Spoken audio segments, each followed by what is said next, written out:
Bonjour à toutes et à tous, et voici les petites news de la cellule. Alors il y a quelques jours, au cours d'un live de Doctrice en compagnie de Betty Piccoli, Elsa, JB et Solène, on a dévoilé le programme de Westurland, Festival des cultures de l'imaginaire. Et vous avez vu qu'on pouvait y retrouver des auteurs, des autrices, de littérature, de science-fiction, d'œuvres fantastiques, de fantasy, des œuvres plus transversales ou marginales qui ne se laissent pas classer. On a aussi des groupes de musique et puis également un immense pôle ludique gigantesque avec des créateurs de jeux et notamment de jeux de rôle. Et donc, je peux vous annoncer dès maintenant que la cellule sera présente à ce festival le samedi 29 avril. Donc Flavie et moi, on y tiendra un petit stand pour y présenter mes jeux. J'animerai également sur le festival de Westurland une table ronde en compagnie de Yelena, Adrien Thomas et Célia Flo. On y abordera notamment le concept de système magique, la magie et ses systèmes. Est-ce que tous les systèmes de magie ont déjà été inventés? Et celle-ci sera diffusée en live sur Twitch. Donc même si vous n'êtes pas physiquement présente à Westurland, eh bien, vous pouvez vous rendre sur Twitch pour suivre cet événement. Je tiens aussi à signaler que Solène, l'illustratrice de l'affiche et des concepts visuels de Westurland, a fait un travail de fou, quoi. Elle a matérialisé les différents bâtiments de la ville de Rennes sur des espèces d'îles volantes, des îles flottantes. Et donc tout est dans des teintes violettes, vertes, enfin c'est très très beau, très harmonieux. Le site internet est superbe, chaque détail est magnifique. On a partout la charte graphique qui est respectée, y compris même dans les plans des lieux, etc. Côté invité, on a reçu des superbes PDF où tout est expliqué, et pareil, toujours dans ces teintes, en fait, respectant le travail de Solène et tout. Enfin, c'était vraiment, le Westurland a fait un travail de fou en termes d'organisation et en termes de visuel. Donc le festival, vraiment, il est très très soigné. On a été traités en tant qu'invités comme des rois et des reines. Enfin voilà quoi, on a reçu toutes les informations qu'il fallait, etc. Et donc il y a de grandes chances que du côté des invités, des visiteurs, des visiteuses, on soit très très bien accueillis également. Moi je vous invite vraiment à faire un détour à Westurland, à Rennes. Donc ça aura lieu à Rennes, dans le 35, dans l'Ille-et-Vilaine, à La Paillette, au théâtre et MJC Le Lavoir. Donc nous on sera présents le samedi 29 avril. Mais bien sûr, le festival aura lieu tout le week-end, le samedi 29 avril et le dimanche 30 avril 2023. L'entrée est gratuite, donc il n'y a aucune raison de ne pas y aller. L'autre news de ce mois-ci, c'est la sortie de Runner et Domino, le supplément de Jérémy Klein pour Donjons et Domino. Alors je reviens pas trop dessus parce qu'on a eu l'occasion de lui consacrer un podcast à part entière. D'ailleurs le podcast est moins sur Runner et Domino que sur qu'est-ce que c'est qu'un jeu modulaire. Mais bon, voilà, je trouve que le podcast présentait déjà assez bien ce qu'était Runner et Domino. Sachez seulement que voilà, on y joue des hackers. Dans ce supplément, les donjons formés par les dominos deviennent plutôt des réseaux informatiques, les salles sont des serveurs, les méchants et le minotaure deviennent des trackers et d'autres modes de procédures de sécurité. Je vous invite vivement à ne pas sous-estimer vraiment les suppléments pour donjons et dominos, que ce soit le mien dans l'univers de Cthulhu ou celui de Jérémy dans l'univers cyberpunk, parce que chacun d'entre eux vraiment constitue des campagnes à part entière pour Donjons et Domino, et pour 1, 2, 3 ou 4 joueurs, on n'a même pas besoin d'ailleurs de MJ, il suffit juste que quelqu'un lise le texte, même si ça peut être cool aussi qu'il y en ait un, donc ça peut même être 5 joueurs, parce qu'on peut avoir un meneur de jeu qui va présenter les situations, lire le texte, distribuer les aides de jeu, etc. Et à côté de ça, 4 joueurs qui tripent vraiment sur le truc. En plus, vraiment, le système de Donjons et Domino, les trucs un peu relous sont vraiment patchés avec, par exemple, des possibilités de réapparaître quand vous êtes mort. Enfin, vraiment, les campagnes sont vraiment excellentes et vraiment nettement supérieures au jeu de base, à la fois en termes de couleurs, en termes d'univers, etc. D'ailleurs, à ce propos, je signale au passage qu'il y a eu une vidéo qui a été enregistrée par Eric Blaise sur sa chaîne YouTube Jeux de rôle pour les nuls.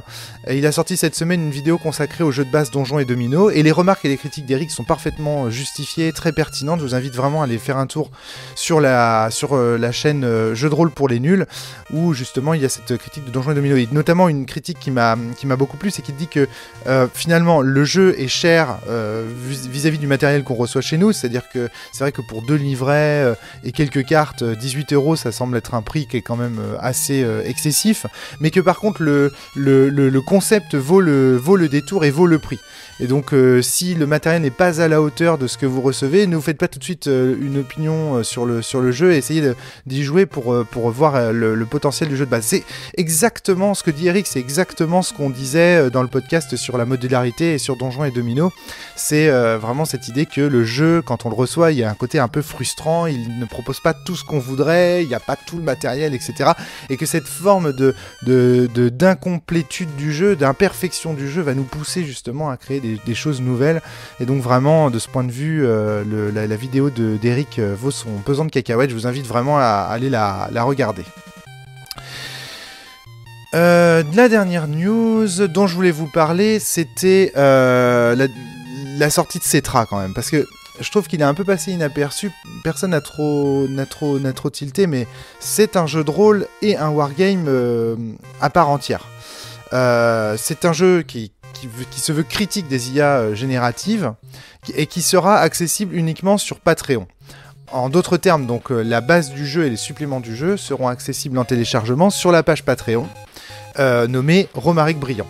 Alors d'abord, il faut que je vous explique qu'est-ce que c'est Patreon. Il s'agit d'une plateforme de financement participatif ou de mécénat. Pour 1 ou quelques euros par mois, vous devenez mon Patreon, c'est-à-dire mon soutien financier, et en échange de soutien, vous obtenez un accès à toutes les pages du Patreon Romaric Brillant.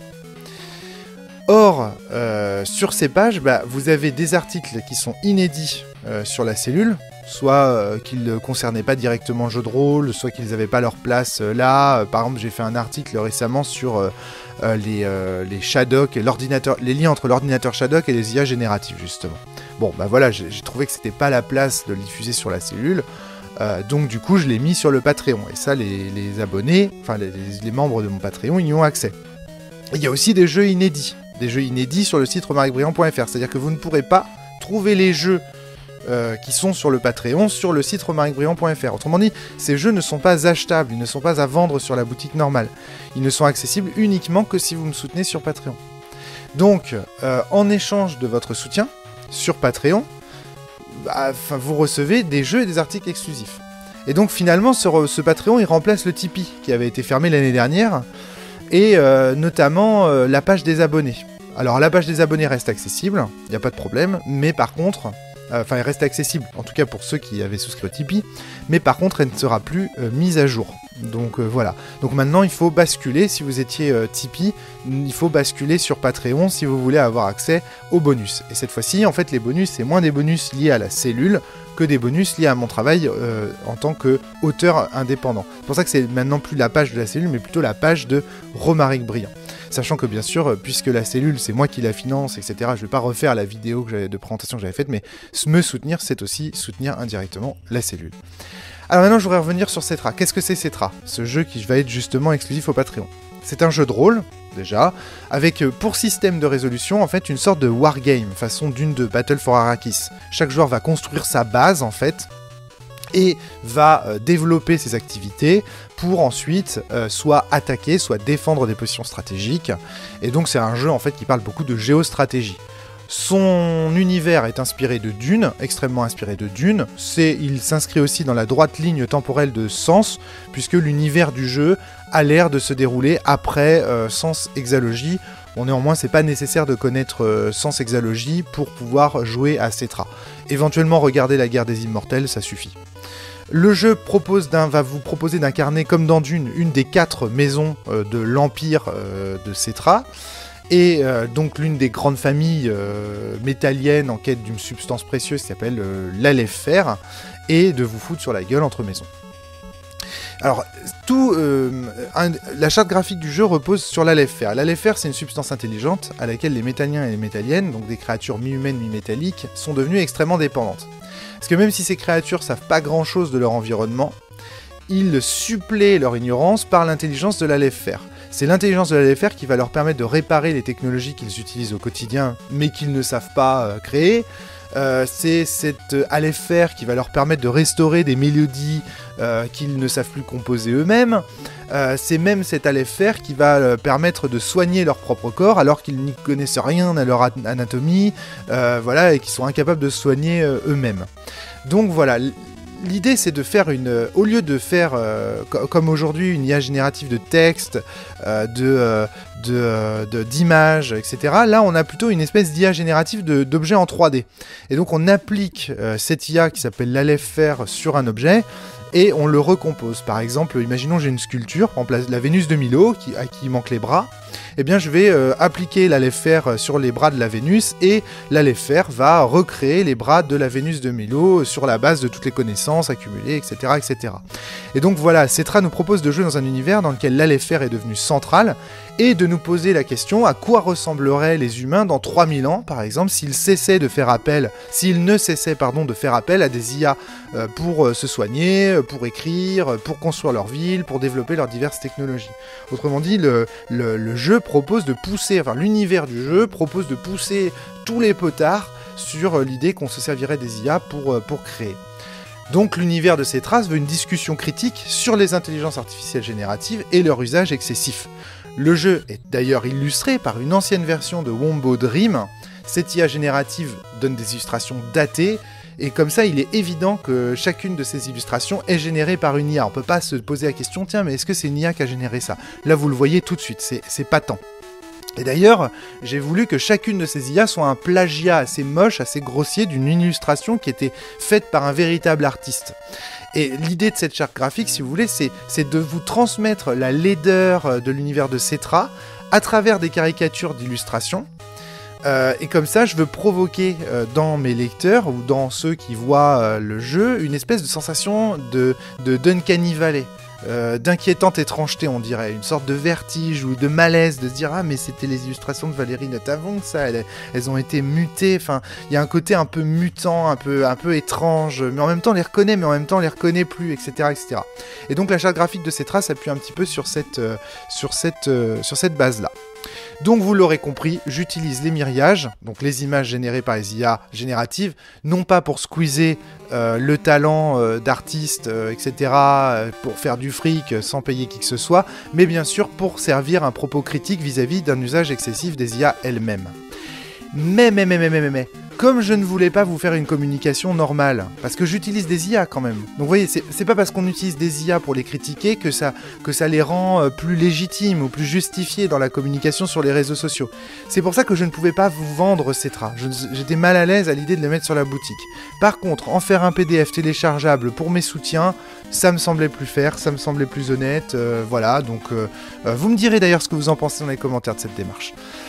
Mais voilà, je voulais pas utiliser les IA, je voulais utiliser les images, les illustrations pour critiquer, pour en faire un propos sur les IA elles-mêmes, mais je voulais pas, je voulais pas utiliser les IA pour faire la communication, ça me mettait mal à l'aise. Voilà, pour faire simple.